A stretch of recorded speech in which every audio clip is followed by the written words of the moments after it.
Hello everyone. Here I got the ocean back there. We're reading a George MacDonald book, The Princess and the Curdie. And I have 30 minutes, so I'm setting up my phone right now at the same time so I can introduce this. All right, so I got the ocean. We're just out in nature.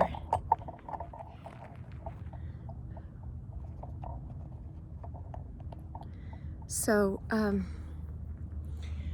I really wanted to read more, so that's what motivated me to get out here and hike and come to one of my favorite spots. I'm back in Southern California. All right, so I'm gonna plug in the mic and we'll begin. Donald, as I often say, is C.S. Lewis said every book he ever wrote, he quoted George MacDonald either directly or indirectly.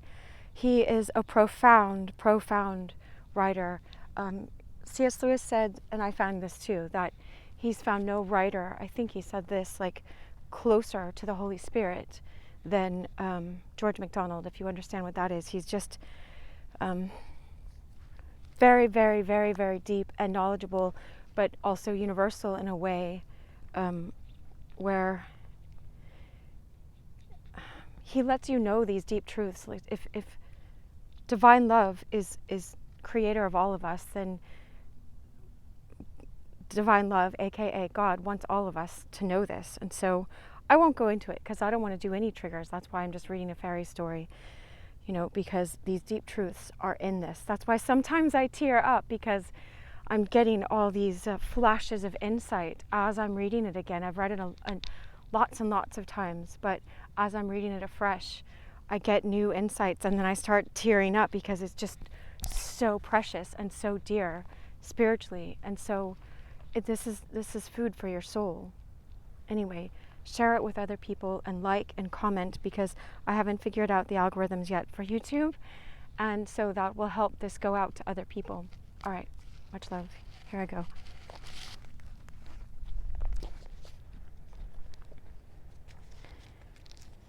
Chapter 8, Curdie's Mission. And I'll show you the pictures as they come up too, because this is from the 1800s, so it's free copyright.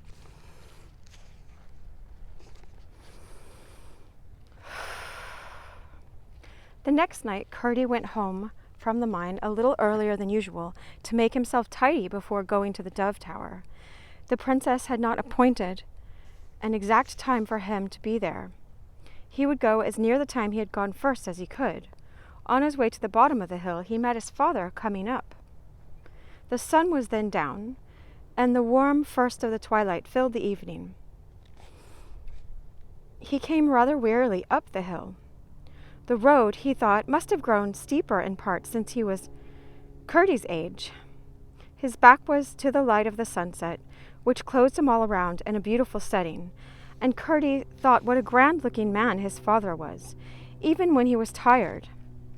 It is greed and laziness and selfishness, not hunger or weariness or cold, that take the dignity out of a man and make him look mean. "Ah, Curdie, there you are," he said, seeing his son come bounding along as if it were morning, with him and not evening. "You look tired, father," said Curdie. "Yes, my boy, I'm not so young as you." "Nor old as the princess, nor so old as the princess," said Curdie. "Tell me this," said Peter. "Why do people talk about going downhill when they begin to get old? It seems to me that then first they begin to go uphill." "You looked to me, father, when I caught sight of you, as if you had been climbing the hill all your life and were soon to get to the top." "Nobody can tell when that will be," returned Peter. "We're so ready to think we're just at the top when it lies miles away. But I must not keep you, my boy, for you are wanted. And we shall be anxious to know what the princess says to you, that is, if she will allow you to tell us." "I think she will, for she knows there is nobody more to be trusted than my father and mother," said Curdie with pride. And away he shot and ran and jumped and seemed almost to fly down the long, winding, steep path until he came to the gate of the king's house. Here, I'll show you around for a second. You can see I'm up on all these hills right now.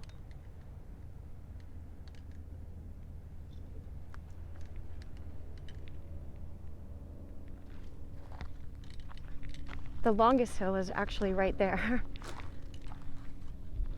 I just missed it. All right.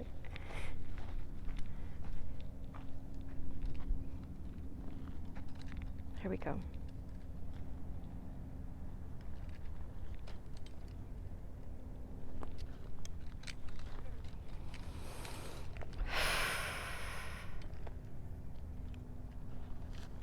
All right.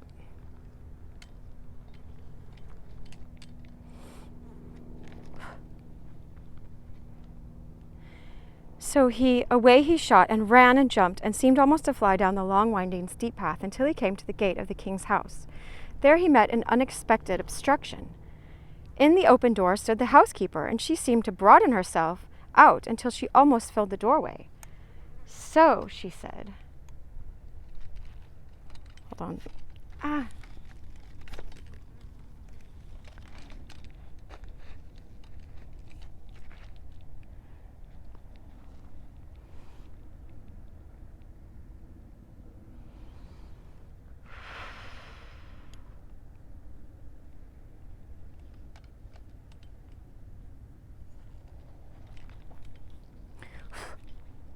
It's you, is it, young man? You are the person that comes in and goes out when he pleases and keeps running up and down my stairs without ever saying, by your leave, or even wiping his shoes, and always leaves the door open. Don't you know that this is my house? No, I do not, returned Curdie respectfully. You forget, ma'am, that it is the king's house. That is all the same. The king left it to me to take care of, and that you shall know. Is the king dead, ma'am? That he has left it to you? Asked Curdie, half in doubt, from the self-assertion of the woman. Insolent fellow, exclaimed the housekeeper. Don't you see by my dress that I am in the king's service? And am I not one of his minors? He said back to her. Right. That goes for nothing. I am one of his household. You are an out-of-doors laborer. You are a nobody. You carry a pickaxe. I carry the keys at my girdle, see? But you must not call one a nobody to whom the king has spoken, said Curdie. Go along with you, cried the housekeeper, and would have shut the door in his face had she not been afraid that when she stepped back, he would step in ere she could get it in motion, for it was very heavy and always seemed unwilling to shut. Curdie came a pace nearer. She lifted the great house key from her side and threatened to strike him down with it, calling aloud on Mehr and Welk and Plout, the men-servants under her, to come and help her. Ere one of them could answer, however, she gave a great shriek and turned and fled, leaving the door wide open. Curdie looked behind him and saw an animal whose gruesome oddity even he, who knew so many of the strange creatures, two of which were never the same, that used to live inside the mountain with their masters, the goblins, had never seen equaled. Its eyes were flaming with anger, but it seemed to be at the housekeeper. Here's the picture.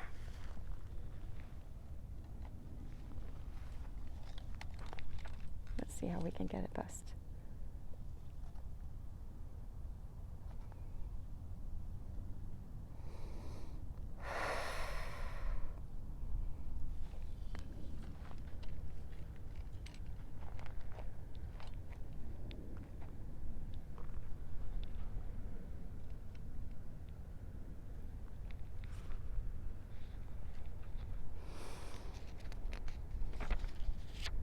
For it came cowering and creeping up and laid its head on the ground at Curdie's feet. Here's another picture.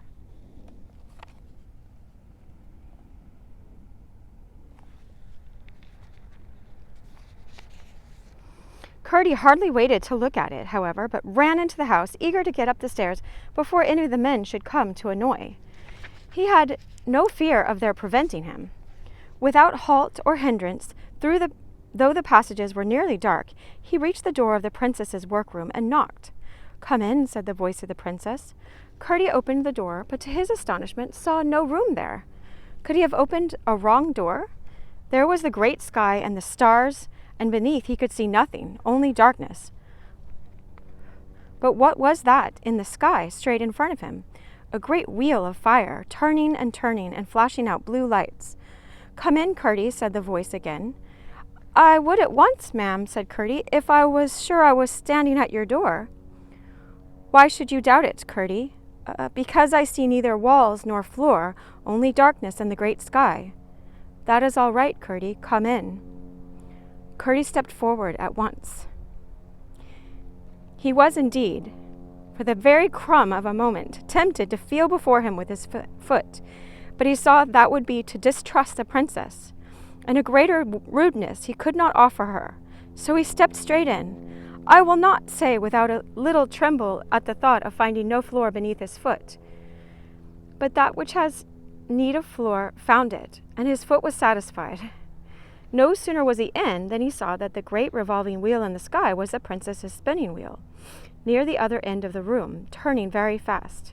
He could see no sky or stars any more, but the wheel was flashing out blue, of such lovely sky-blue light, and behind it, of course, sat the princess. But whether an old woman as thin as a skeleton leaf, or a glorious lady as young as perfection, he could not tell for the turning and flashing of the wheel. "Listen to the wheel," said the voice, which had already grown dear to Curdie. Its very tone was precious, like a jewel, not as a jewel, for no jewel could compare with it in preciousness. And Curdie listened and listened. "What is it saying?" asked the voice. "It is singing," answered Curdie. "What is it singing?" Curdie tried to make out, but thought he could not, for no sooner had he got a hold of something than it vanished again, yet he listened and listened, entranced with delight. "Thank you, Curdie," said the voice. "Ma'am," said Curdie, I did try hard for a while, but I could not make anything of it." "Oh, yes, you did, and you have been telling it to me. Shall I tell you again what I told my wheel, and my wheel told you, and you have just told me without knowing it?" "Please, ma'am." Then the lady began to sing, and her wheel spun in accompaniment to her song. And the music of the wheel was like the music of an Aeolian harp, blown upon the wind, that bloweth where it listeth. Oh, the sweet sounds of the spinning wheel! Now they were gold, now silver, now grass, now palm trees, now peacock's feathers, now clouds, now snowdrops, now mid-sea islands. But for the voice that sang through it all, about that I have no words to tell. It would make you weep if I were able to tell you what that was like. It is something like the words of its song. And here's the song. "The stars are spinning their threads, and the clouds are the dust that flies. And the suns are weaving them up for the time when the sleepers shall rise. The ocean in music rolls, and gems are turning to eyes.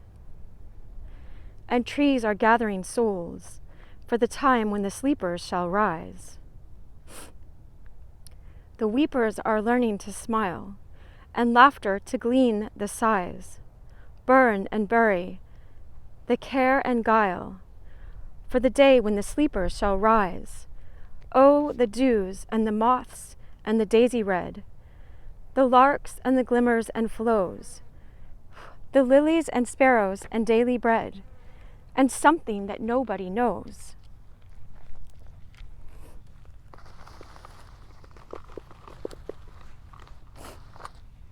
You'll never believe that I brought a t-shirt to put on. I was going to put it on so I'm not always wearing the same thing, because I'm always wearing my workout clothes. But I didn't have time to put it on. But this is the shirt that was in my backpack. It says "Rise Up." That could have been the name of that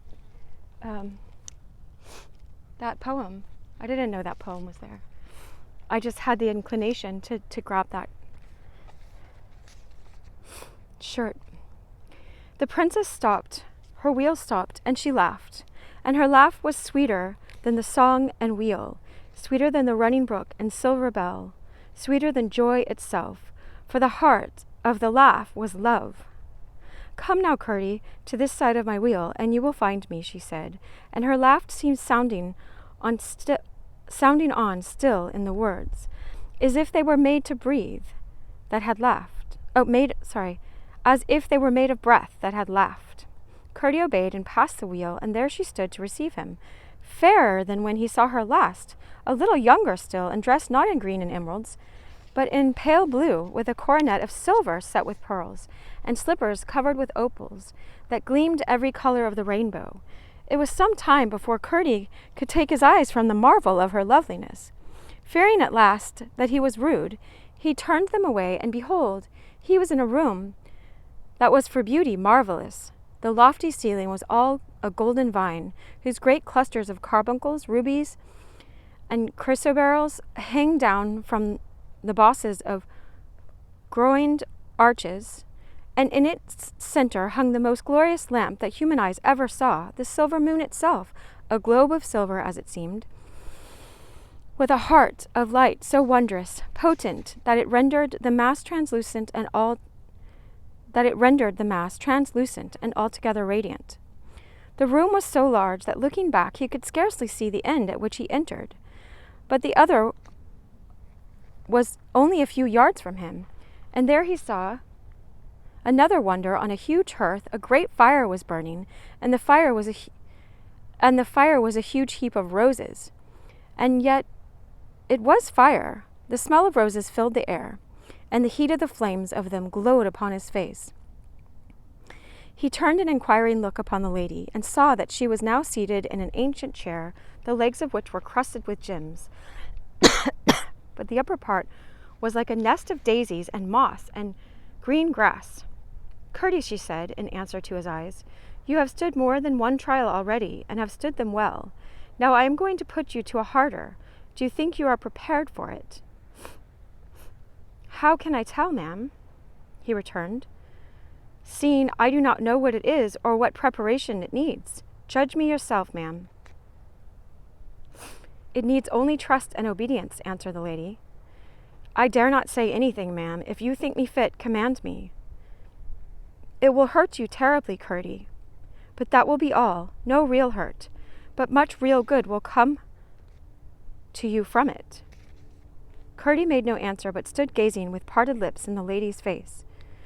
"Go and thrust both of your hands into that fire," she said quickly and almost hurriedly.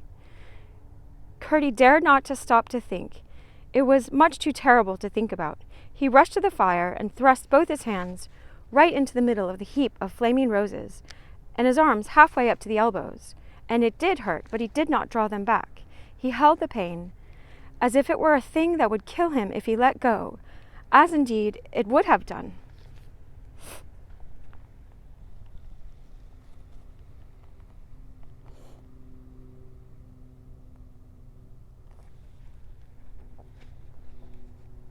He was in terrible fear lest it should conquer him, but when it had risen to the pitch that he thought he could bear it no longer, it began to fall again and went on growing less and less, until by contrast with its former severity, it had become rather pleasant.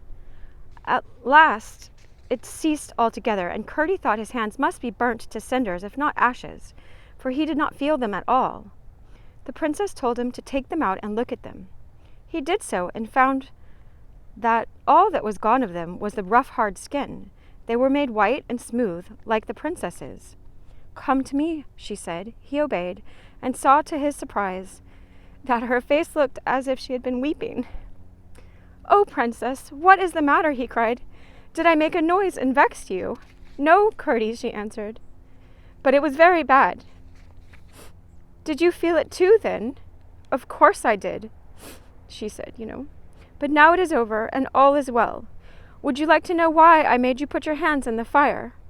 Curdie looked at them again, and then said, "To take the marks of work off of them, and make them fit for the king's court, I suppose?" "No, Curdie," answered the princess, shaking her head, for she was not pleased with the answer. "It would be a poor way of making your hands fit for the king's court, to take off them all the signs of his service. There is a far greater difference on them than that. Do you feel none?" "No, ma'am." "You will, though, by and by, when the time comes. But perhaps even then you might not know what had been given you. Therefore, I will tell you.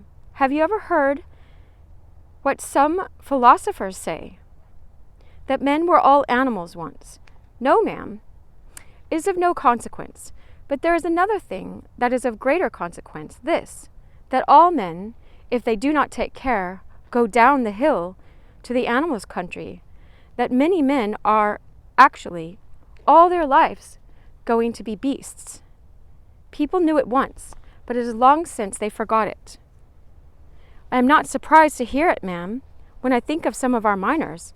Ah, but you must beware, Curdie, how you say of this man or that man that he is traveling beastward. There are not nearly so many going that way as at first sight you may think. When you met your father on the hill tonight, you stood and spoke together on the same spot, and although one of you was going up and the other coming down at a little distance, no one could have told which was bound in the one direction and which in the other. Just so, two people may be at the same spot in manners and behavior, and yet one may be getting better and the other worse, which is just the greatest of all differences that could possibly exist between them. But, ma'am, said Curdie, where is the good of knowing that there is such a difference, if you can never know where it is? Now, Curdie, you must mind exactly what words I use, because although the right words cannot do exactly what I want them to do, the wrong words will certainly do what I do not want them to do. I did not say, you can never know. When there is a necessity for your knowing, when you have to do important business with this or that man, there is always a way of knowing enough to keep you from any great blunder. And as you will have important business to do by and by, and that with people of whom you yet know nothing, it will be necessary that you should have some better means than usual of learning the nature of them. Now listen. Since it is always what they do, whether in their minds or their bodies, that makes men go down to be less than men, that is, beasts, the change always comes first in their hands, and first of all in the inside hands, to which the outside ones are but as gloves. They do not know it, of course, for a beast does not know that he is a beast, and the nearer a man gets to being a beast, the less he knows it. Neither can their best friends or their worst enemies, indeed, see any difference in their hands, for they see only the living gloves of them. But there are not a few who feel a vague something repulsive in the hand of a man who is growing a beast. Now here is what the rose fire has done for you. It has made your hands so knowing and wise. It has brought your real hands so near the outside of your flesh gloves, that you will henceforth be able to know at once the hand of a man who is growing into a beast. Nay, more, you will at once feel the foot of the beast he is growing, just as if there were no glove made like a man's hand between you and it. Hence, of course, it follows that you will be able often, and with further education in zoology, will be able to always to tell not only when a man is growing a beast, but what beast he is growing to. For you will know the foot, what it is, and what beasts it is. According then to your knowledge of that beast will be your knowledge of the man you have to do with. Only there is one beautiful and awful thing about it, that if anyone gifted with this perception once uses it for his own ends, it is taken from him. And then, not knowing that it is gone, he is in a far worse condition than before, for he trusts to what he has not got. How dreadful, said Curdie. I must mind what I am about. Yes, indeed, Curdie. But may not one sometime make a mistake without being able to help it? Yes, but so long as he is not after his own ends, he will never make a serious mistake. I suppose you want me, ma'am, to warn everyone whose hand tells me that he is growing a beast, because, as you say, he does not know it himself. The princess smiled. Much good that would do, Curdie. I don't say there are no cases in which it would be of use, but they are very rare and peculiar cases, and if such come, you will know them.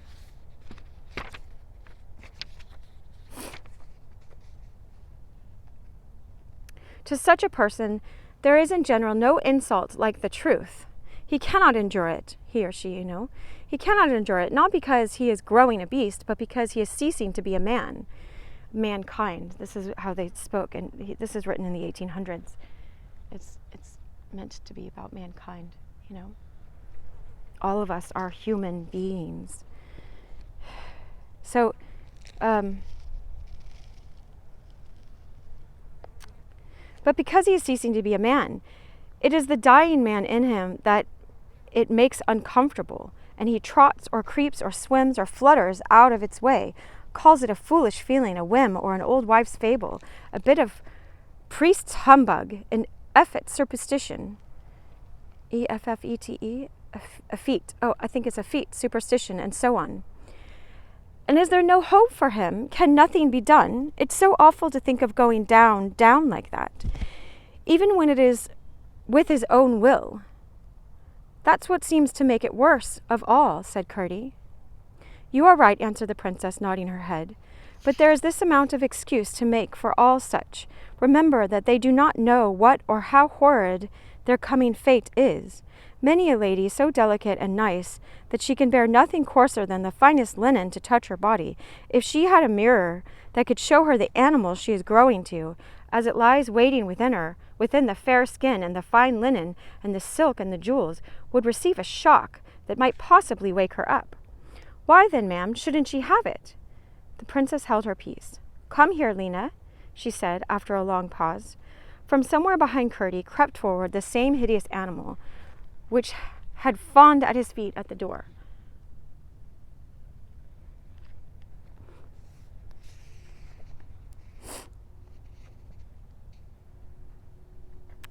And which, without his knowing it, had followed him every step up the dove tower. She ran to the princess and lay down at her feet, looking up at her with an expression so pitiful that in Curdie's heart it overcame all the ludicrousness of her horrible mass of incongruities.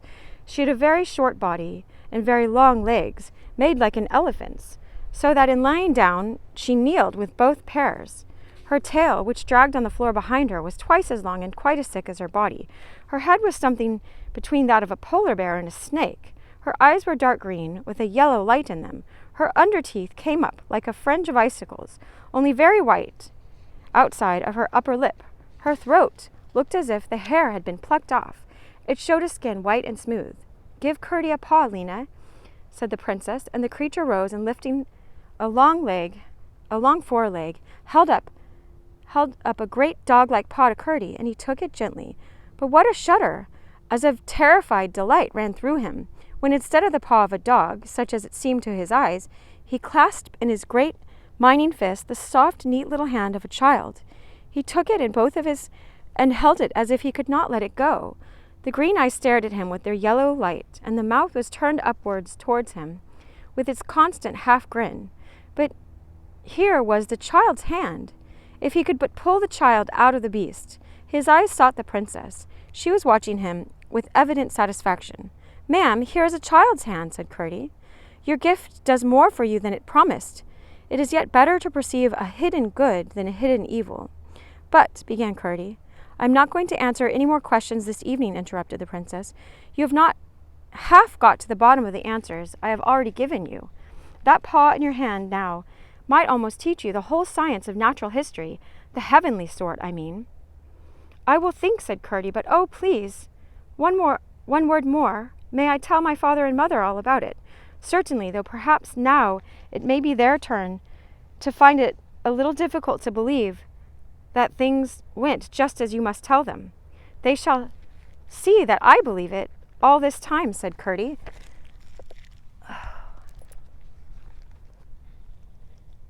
Oh, I have to go. All right.